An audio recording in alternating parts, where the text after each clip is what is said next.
मित्रांनो, लग्नानंतर होईलच प्रेम या मालिकेच्या आजच्या भागामध्ये काव्या खूप इमोशनल झालेली असते आणि जीवाला सांगत असते की माझं तुझ्यावर किती प्रेम आहे. पुढे जीवा ऐकतच नसतो, कारण त्याला काव्याचा एकाही शब्द ऐकून घ्यायचा नसतो. मग तो म्हणतो, काव्या तू इथून जा. तरीही काव्या ऐकत नसते, कारण आज तिला जीवाला काही गोष्टी सुनवायच्याच असतात. ती म्हणते, तुला सांगू जीवा, अरे नवरा म्हटला ना की मला माझ्या नावापुढे ना फक्त आणि फक्त तुझंच नाव दिसतं. अरे पण आता नाही दिसत ना, आणि त्याचाच त्रास मला किती होतोय ना, हे माझंच मला माहित आहे. अरे माझं काळीज अक्षरशः पिळवटून निघत रे, कारण माझ्या नावापुढे देशमुख हे आडनाव लाल आहे, परंतु जीवा हे नाव माझ्या नावासमोर नाहीये. माझ्या मनात तुझ्या नावाची आग पेटून उठते. जीवा ती आग मी कशी विझवू, तूच सांग आता, असं म्हणून ती आता त्याला जाब विचारते. तेव्हा जीवा अजूनही चिडलेलाच असतो आणि तो विचारतो, का विच जाऊ मी, कारण माझ्या भावासोबत जेव्हा तू सप्तपदी चाललीस तेव्हा हा विचार तू केला होतास का? तुला म्हणालो होतो ना मी की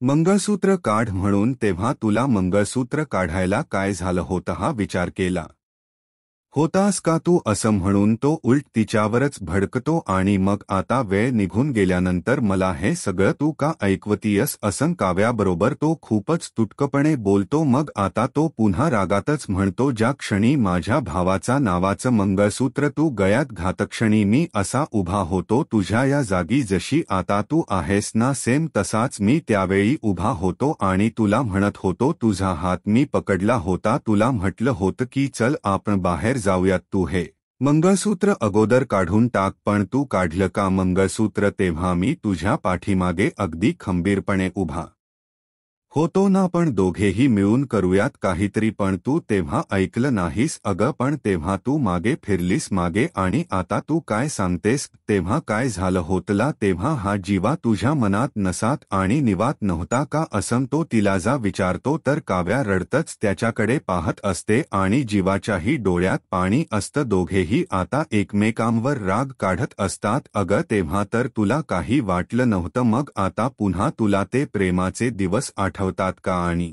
हा टॅटू मी माझ्या छातीवर प्रेमाचं प्रदर्शन करायलाच कोरून घेतलाय. आणि तो टॅटू ना मी जाळून टाकलाय. आता हे बघ, आता मी तुला ना शेवट सांगतोय, तुला रिक्वेस्ट करतोय, प्लीज प्लीज आता ना हे सगळं तू सोडून दे अगोदर आणि संपव पूर्णपणे. आता जे आहे ना ते एक्सेप्ट करायला शिक. तेव्हा जीवाच हे तुटकपणाने बोलणं ऐकून काव्यालाच धक्का बसतो आणि ती रागातच म्हणते, हो तेच करणार आहे आता मी, कारण जे आहे ना तेच एक्सेप्ट करण्याचा प्रयत्न करणार आहे आता मी. आजपासून तुझ्या मागे मागे करणारी आणि तुझ्याकडे प्रेमाची भीक मागणारी आणि लग्नानंतर सुद्धा तुझ्याशी नाव जोडू पाहणारी काव्या आजपासून पूर्णपणे संपली, असं म्हणून ती जीवा वाला आता आपला खूप मोठा निर्णय सांगते. तेव्हा जीवा आता धक्क्यानेच काव्याकडे पाहतो. मग त्यानंतर ती म्हणते, हे बघ, आजपासून ना मी तुझ्याशी फक्त आणि फक्त नंदिनी ताईचा नवरा म्हणूनच बोलेन. हे बघ, मला नको हे काहीच, माझा जीवा सुद्धा नको आहे आणि जीवाचं प्रेम सुद्धा नको आहे. आता संपली ही जीवाची काव्याना आता अगदी कायमची संपून गेली. काव्याचा एक एक शब्द जीवाच्या काळजाला आता लागत असतो, कारण काव्या आजपर्यंत असं कधीच तुटकपणे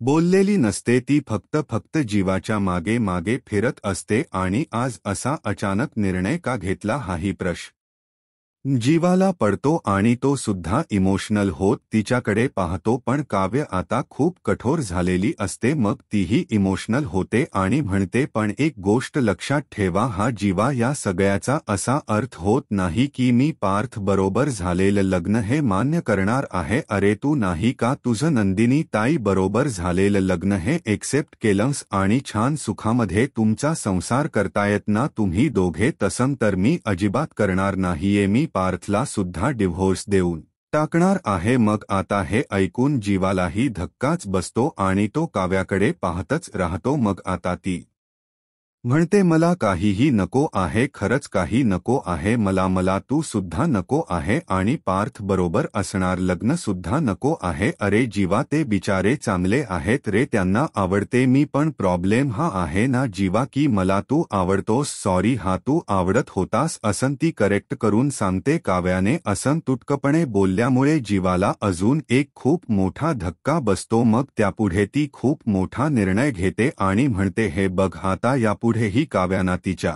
करिअरवर आणि स्वतःवर फोकस करेन. तेव्हा आता जीवा विचारतो हे सगळं करायला खरंच जमेल तुला? तेव्हा ती म्हणते अवघड आहे पण 100 नक्कीच प्रयत्न करेन. हे बघ जीवा, जीव गेला ना माझा तरीही मी तुला कधीही विसरू शकत नाही, पण जर तुला हेच हवं असेल ना, पण आता एक गोष्ट नेहमी तू लक्षात ठेव, जीव गेला ना तरीही ही काव्या तुझ्या पाठीमागे कधीही फिरणार नाही, तुझ्या मागे कधीही येणारच नाही. अगदी शेवटच्या श्वासापर्यंत कधी तुझ्या पाठीमागे मी येणारच नाही. आणि काळजी करू नको, हा मी कोणालाही आपल्या प्रेमाबद्दल कधीही काहीही सांगणार नाही. आणि तुझं माझ्यावर प्रेम होतं हे सांगण्याचा तर आता प्रश्नच येत नाही, कारण आता तसं काही दिसतच नाही मला. त्यामुळे आता मी तुला आणि आपल्या प्रेमाला विसरण्याचा अगदी 100 प्रयत्न करणार आता का. याने असा निर्णय घेतल्यामुळे जीवाच्या काळजाचा ठोका चुकतो, कारण त्याला सुद्धा माहीत असतं काव्य सुद्धा खूप हट्टी आहे आणि तिने एकदा निर्णय घेतला की घेतला, ती माघारी फिरणार नाही. असं एका क्षणात प्रेम संपवणं म्हणजे प्रेमाचा अपमानच आहे हे त्यालाही कळत असतं, पण काही गोष्टी वळतच नसतात. काव्या एवढी तिच्या प्रेमाची भीक मागत असते तरीही जीवाला अजिबातच काही वाटत नाही आणि म्हणूनच काव्याने हा निर्णय घेतलेला असतो. त्यानंतर ती त्याच्यासमोर अगदी हातात जोडते आणि म्हणते अजून एक सांगू मी पुढे देवाकडे प्रार्थना करेन जीवा की कोणत्याही प्रेम करणाऱ्या दोन व्यक्तींच्या बाबतीत असं कधीही घडू नये, कारण असं जर घडलं ना तर प्रेमावरचा जगाचा विश्वासच उडून जाईल जीवा. आणि मग त्यानंतर ती म्हणते की आणि सगळ्यात महत्त्वाची गोष्ट, प्रेम कसं करायचं ना हे तूच शिकवलं होतं मला आणि प्रेम कसं असू नये ना हे तूच दाखवलंस. आता दोघेही खूप इमोशनल झालेले असतात. काव्य आता पुन्हा एकदा त्याच्यासमोर हात जोडते आणि म्हणते थँक्यू जीवा, सॉरी जन्मा, जय देशमुख, थँक्यू फॉर एव्हरीथिंग असं म्हणून दोघेही एकमेकांकडे खूप वेळ पाहत राहतात. आता काव्याच्या डोळ्यातलं पाणी पूर्णपणे तिने पुसून टाकलेलं असतं आणि स्वतःसाठी ती आता जगणार असते. त्यानंतर ती आता तेथून जायला निघते तेव्हा जीवा हा खूप प्रेमाने तिच्याकडे पाहत असतो आणि त्याच्याही डोळ्यात पाणी असतं. त्याला असं वाटतं की काव्या एकदा तरी मागे वळून पाहेल, पण आता तिने एकदाही मागे वळून पाहिलेलं नसतं. त्यामुळे जीवालाही धक्काच बसतो. तर आता दुसरीकडे नंदिनी आणि मानिनी या दोघीही आता तिकडे मंदिरामध्ये चाललेल्या असतात. तेथे पोहोचल्यानंतर आता मानिनी म्हणते ऐक ना नंदिनी, मला ना इथे खूप गर्दी दिसते, मी दर्शनाच्या रांगेत जाऊन उभी राहते, तोपर्यंत तू एक काम करतेस, तू पूजेत सामान घेऊन ये. मग नंदिनी हो म्हणते. त्यावेळी आता तेथे एक मुलगी येते, तिचं नाव अंजली असतं. नंदिनीला ती विचारते ओळखलं का ग? तेव्हा नंदिनीला ते कोर्टामधील सगळे प्रसंग आठवतात की कशा प्रकारे मी तिचं आयुष्य वाचवलं होतं. मग आता ती अंजली सांगू लागते की तुझ्यामुळेच माझा डिव्होर्स झाला नंदिनी ताई, आणि खरंच कोर्टाने सुद्धा खूप चांगला निर्णय घेतला आणि मलाही तो माणूस नकोच होता माझ्या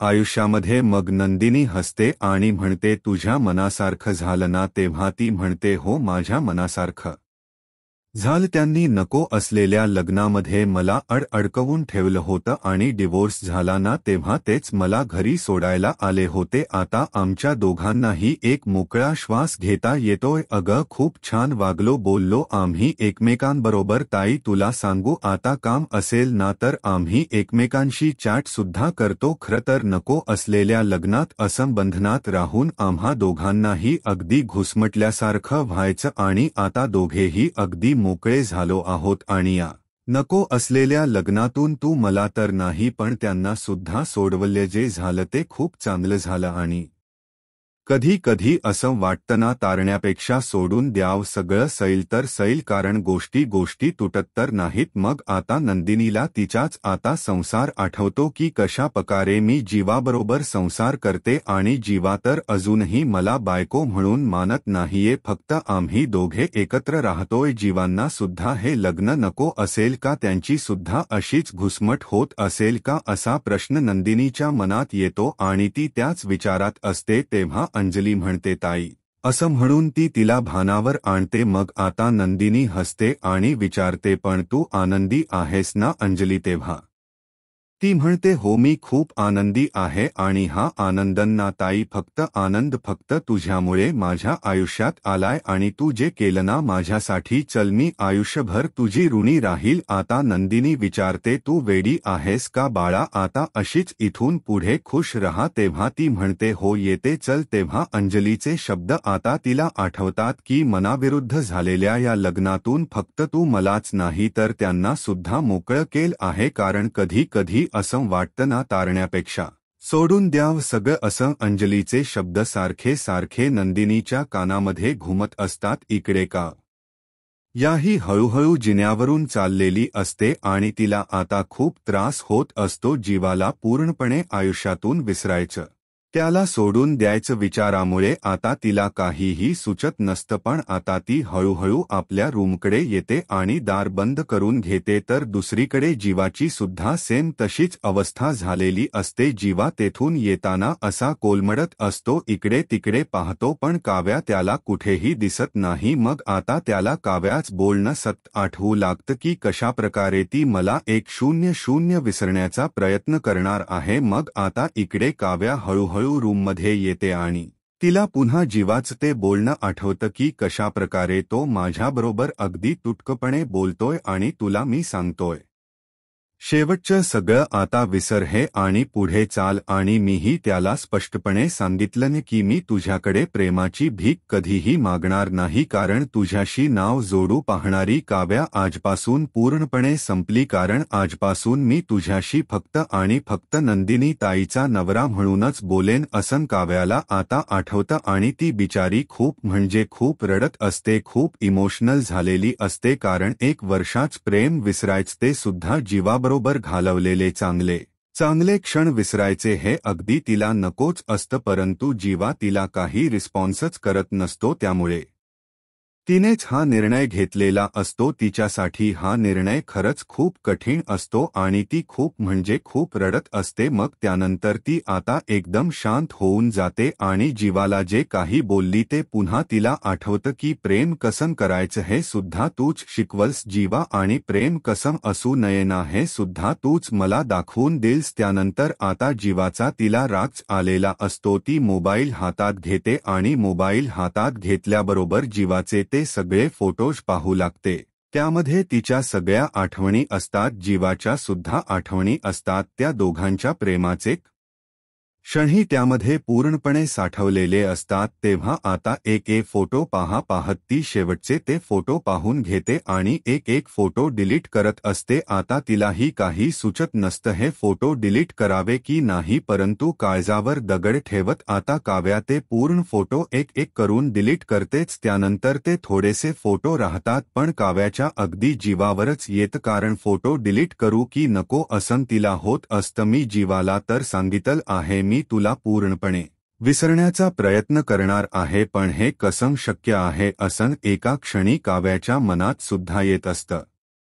आणि ते बिचारीच्या डोळ्यातलं पाणी सुद्धा थांबत नसतं. मग त्यानंतर ती आता कपाटाजवळ जाते, आपली पर्स घेते आणि त्या पर्समध्ये लपवून ठेवलेले जे लॉकेट असतं ना ते लॉकेट ती आता हातात घेते. लॉकेट हातात घेतल्यानंतर ती दोघांचा फोटो पुन्हा पाहते, कारण त्या लॉकेटच्या हार्ट शेपच्या पेंडंटमध्ये त्या दोघांचेही फोटोज असतात. आता ती फोटो पाहून काव्य अजूनच इमोशनल होते आणि खूप म्हणजे खूप रडू लागते. पण आता काहीही करून तिला जीवासोबत असणाऱ्या सगळ्या आठवणी पुसून टाकायच्याच असतात. इकडे जीवाची सुद्धा सेम तशीच अवस्था असते. जीवा आता अगदी कोलमडतच आपल्या रूममध्ये तो दार बंद करून घेतो आणि काव्याचे शब्द हे त्याच्या मनाला खूप लागलेले असतात की जीवा मी तुला आणि आपल्या प्रेमाला विसरण्याचा आता पूर्णपणे प्रयत्न करणार आहे. तो खूपच इमोशनल झालेला असतो. तेथे आता त्याची कपडे घडी व्यवस्थित घालून ठेवलेली असतात. तो आता रागाच्या भरात ती सगळी कपडे असा असता व्यस्त फेकून देतो, कारण आजपर्यंत त्यानेही विचार केलेला नसतो की मला सुद्धा काव्याला असं कधी ना कधी विसरावं लागेल. ही मनात काव्याबद्दल थोडं का होईना प्रेम असतं, पण आता पूर्णपणे विसरायचं म्हटलं. यानंतर मी तिला विसरूच कसा हा प्रश्न जीवाच्या मनात येतो. त्यानंतर जीवा खूप म्हणजे खूप रडू लागतो, इमोशनल होतो. काव्याची क्षणोक्षणी त्याला आठवण येत असते आणि तो आता तिथे टॅटू जाळलेला असतो ना त्या ठिकाणी छातीला हात लावतो. त्याला तेथे खूप वेदना होत असतात, परंतु आता काव्याच्या प्रेमापुढे सगळं काही फेक असतं. त्याला पुन्हा आता एकदा ते क्षण आठवू लागतात की आम्ही दोघांनी एकमेकांबरोबर किती प्रेमाचे क्षण घालवले आहे, किती आठवणी आहे आमच्या. वर्षभरामध्ये मी काव्याच्या प्रेमात अगदी पूर्णपणे वेडा होतो आणि काव्या माझ यासाठी सुद्धा काही करायला तयार होती, पण आता यावेळी तिने माघार का घेतली असेल हाही प्रश्न त्याला पडलेला असतो. त्या कॅफेमधले सर्व क्षण, कॅफेमध्ये एका टेबलवर हार्ट शेपमध्ये दोघांचीही नाव त्यांनी जी कोरलेली असतात, सर्व क्षण त्याला आठवतात. त्याचबरोबर त्यांनी दोघांनी एक वार ठरवून घेतलेला असतो आणि त्या वारी रोज सकाळी लवकर उठून यायचं, एकमेकांसाठी प्रार्थना करायची आणि तिथे पाण्यामध्ये दिवे लावून सोडायचे, कारण जन्मोजन्मी हाच नवरा मिळावा म्हणून. काव्या नेहमी यायची तिथे आणि मी सुद्धा नेहमी तिथे जायचो की काव्याच मला जन्मोजन्मी ही पत्नी मिळावी, यासाठी आम्ही दोघांनीही ते रोत केलं होतं. त्याचबरोबर जेव्हा आमच्या प्रेमाला 1 वर्ष पूर्ण झाली तेव्हा आम्ही फार्म हाऊसवर गेलो होतो आणि त्याच फार्म हाऊसवर आम्ही दोघांनी हाताचा एक छान असा मोल्ड सुद्धा करून घेतला होता. ते आमच्या प्रेमाच प्रतीक होतं आणि ती आमच्या प्रेमाची खूण होती आणि अजूनही माझ्याकडे ती तशीच जपून मी ठेवली आहे. हेही आता जीवाला आठवतं आणि तो मागे कपाटाकडे पाहतो, कारण त्या कपाटातच तो मोल्ड त्याने ठेवलेला असतो. आता हळूच तो त्या कपाटाजवळ जातो आणि तो मोल्ड हातात घेतो आणि त्याच्याकडे खूप वेळ पाहतच राहतो, कारण त्यावर सुद्धा जे आणि के असं हार्ट शेपमध्ये त्याने लिहिलेलं असतं. तर दुसरीकडे काव्याची सुद्धा सेम तशीच अवस्था झालेली असते. ती खूप इमोशनल होते आणि काहीही झालं तरी आता त्या पेंडेंटमध्ये जे काही फोटो असतात ते तिला काढायचे असतात. त्यामुळे ती आता एक कंपास घेते आणि ते लॉकेट उघडते. त्या दोघांच्या फोटोवरून पुन्हा एकदा शेवटची नजर ती फिरवते आणि मग त्यानंतर ती तिचा स्वतःचा फोटो पटकन काढून फेकून देते. मग जीवाची फोटो काढण्याची जेव्हा वेळ येते तेव्हा काव्या अजूनच इमोशनल होते. तिला ते प्रेम विसरणं शक्यच नसतं. कितीही जीवाला सांगितलं की मी हे पूर्णपणे प्रेम संपवण्याचा प्रयत्न करतीये, तुला विसरण्याचा 100 प्रयत्न करतीये, पण काव्याच्या मनात कुठेही तरी अजून जीवाबद्दल प्रेम हे असतं म्हणजे असतंच. त्यामुळे तो फोटो काढताना अगदी तिच्या जीवावरच आलेलं असतं. पण कसा बसा ती फोटो आता काळजावर दगड ठेवून काढते आणि असा चुरगळून तो फोटोच ती फेकून देते. त्यानंतर आता ते लॉकेट हे रिकामच राहत, तर ते रिकाम लॉकेट हातात घेऊन तरी काय उपयोग असा विचार काव्या करते आणि ते आपल्याजवळ आता जीवाच्या कोणत्याही आठवणी नको असा मनात विचार करत ती आता ते लॉकेट फेकून देते आणि एका क्षणी डोक शांत, डोळे सुद्धा ती बंद करून घेते, कारण जीवाची एकही आठवण तिला तिच्यासमोर नको असते. तिला फक्त आता तिच्या करिअरवर फोकस करायचा असतो. दुसरीकडे जीवा सुद्धा खूप म्हणजे खूप रडत असतो, खूप इमोशनल झालेला असतो. त्यालाही ही काव्याशिवाय दुसरं काही सुचत नसतं. तो हातांचा मोल्ड आता तो हातात घेतो आणि त्याच्याकडे खूप वेळ पाहतच राहतो आणि मग त्याला काय करावं सुचत नसतं. त्याच्याही डोळ्यात पाणी असतं. काव्याची आठवण त्याला येत असते. मग त्यानंतर आता त्याला अचानकच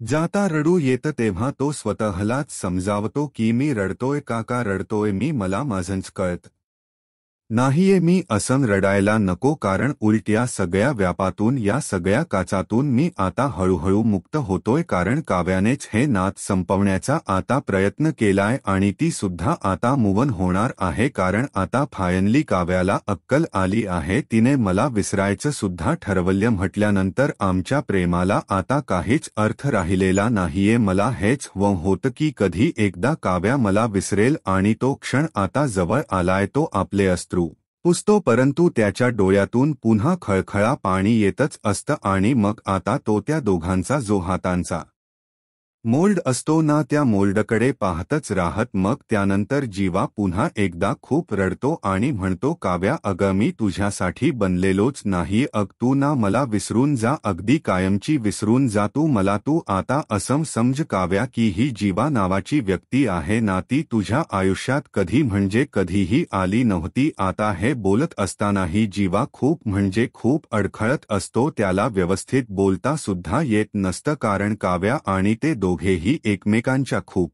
प्रेमात असतात आणि त्यांचं हे दोघांचंही पहिलं प्रेम असतं. त्या दोघांनाही त्याच पहिलं प्रेम हे मिळालेलं नसतं आणि म्हणूनच जीवाच्या खूप जीवावर आलेलं असतं की या सगळ्या आठवणी विसरू तरी कशा. तो जरीही आता वरवरून तुटक बोलत असेल ना, तरीही काव्याबद्दल त्याच्या मनात खूप अशा फिलिंग्स असतात आणि त्या फिलिंग्स तो आता फक्त रडण्यातून व्यक्त करत असतो. काव्याला तिच्या अस्तित्वाची आता जाणीव व्हावी यासाठी त्यानेच खूप मोठा निर्णय घेतलेला असतो. आणि आम्ही दोघांनी जरी लग्न केलं तर पार्थ दादा आणि नंदिनीच काय, हाही विचार त्याच्या मनात येत असतो, कारण सर्वांचीच यामुळे फसवणूक होईल आणि मग आम्ही हे असं करायला नको. त्यापेक्षा आमचे मार्ग वेगवेगळे झालेले बरे असं जीवाला आता वाटत असतं. मग आता त्यानंतर त्याला असं वाटत असतं की हा मोल्ड सुद्धा आता फोडावा, परंतु आता तो एका क्षणी थांबतो आणि म्हणतो, काव्या आपल्या या सगळ्या आठवणी, आपले सगळे हे प्रॉमिस, एकमेकांना दिलेली वचन आणि आपण एकमेकांबरोबर लग्नाची पाहिलेली स्वप्न, आता हे सगळं तुझ्या आयुष्यातून तू कायमच संपवूनच टाकला आहेस. मग आता तो अजूनच रडू लागतो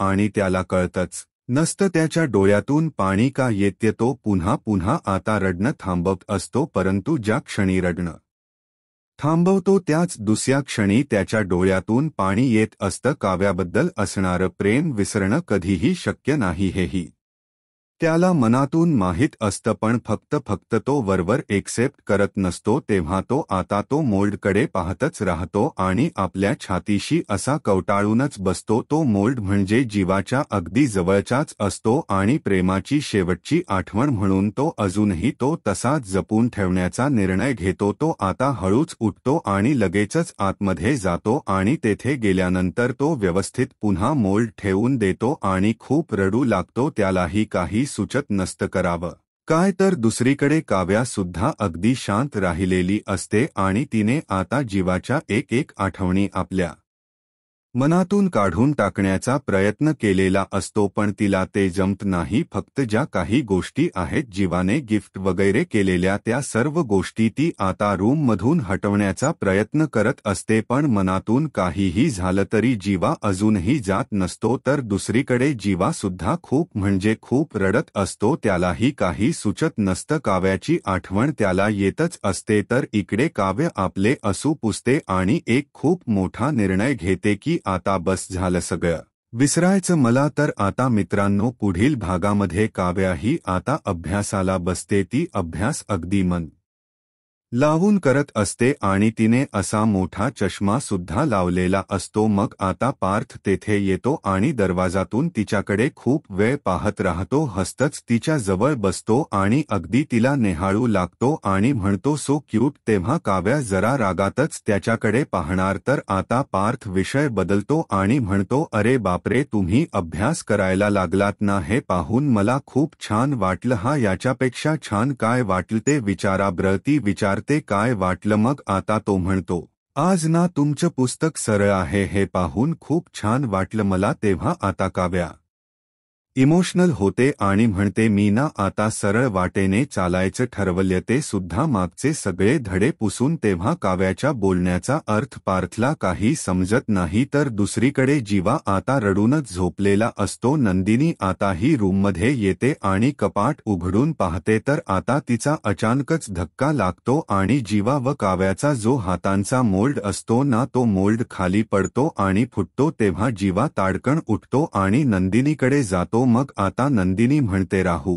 द्यात मी उचलते व्यवस्थित. तेव्हा तो आता तिच्यावर अजूनपर्यंत कधीही भडकलेला नसतो ना तेवढा भडकतो आणि म्हणतो एकाही वस्तूला हात लावू नकोस प्लीज, ही आमच्या प्रेमाची शेवटची आठवण होती असं म्हणून तो आता नंदिनीवर खूपच जोरात ओरडतो आणि खूप रडत असतो. तो तुटलेला मोल्ड तो हातात घेतो आणि त्याच्याकडे पाहतच राहतो. तर नंदिनीला आता खूप मोठा धक्का बसतो. तर मित्रांनो, अशाच मालिकेचे पुढील भाग पाहण्यासाठी चॅनलला सबस्क्राईब करा.